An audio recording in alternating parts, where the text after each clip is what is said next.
Yeah. So how I got introduced to Full Moon Fever, I was 14 years old. I was working a summer job out in Redwater, and I'd get a ride every day from one of the guys that worked there. He was, he seemed like an old guy then, but he's probably like only 18, 19. He got the Full Moon Fever. It was a tape then, right? Cassette tape. And that guy was a guy that would listen to an album front and back. So every day for the summer, we'd start driving home. Full Moon Fever would go on. As we were going down the highway, he'd get me to steer from the passenger side with one arm while he rolled a joint. And it just, yeah, that was my first memory of Full Moon Fever. And I mean, Tom Petty, it's like, is he rock? There's a little bit of country in there. There's a little bit of like, he's just so interesting, and the way he writes songs.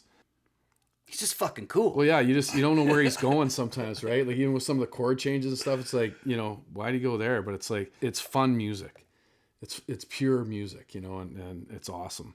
And I think he was a god in my eyes. Yeah, I mean, such a great songwriter. And, I remember when I first, I was in kind of like really starting to invest in the music community. I went to Breakout West in Calgary the year that I released my solo record. And I met these two ladies from a group from, they're like a duo from Sweden.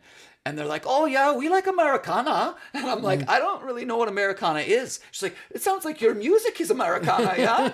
And I'm like, oh, maybe it is. And so I remember like going on to Spotify and plugging in Americana, and I, like an Americana playlist, and listening to it and being like, yeah, like every song that came on. And then all of a sudden, like a couple of Tom Petty songs came on in that list. And I'm like, so they've put him into that category now. I think Mellencamp's in that category too, or always was. When I was a kid, they called it crossover, stuff that was like more rock, but would get played on country music, or country bands would play them, and then it just makes sense.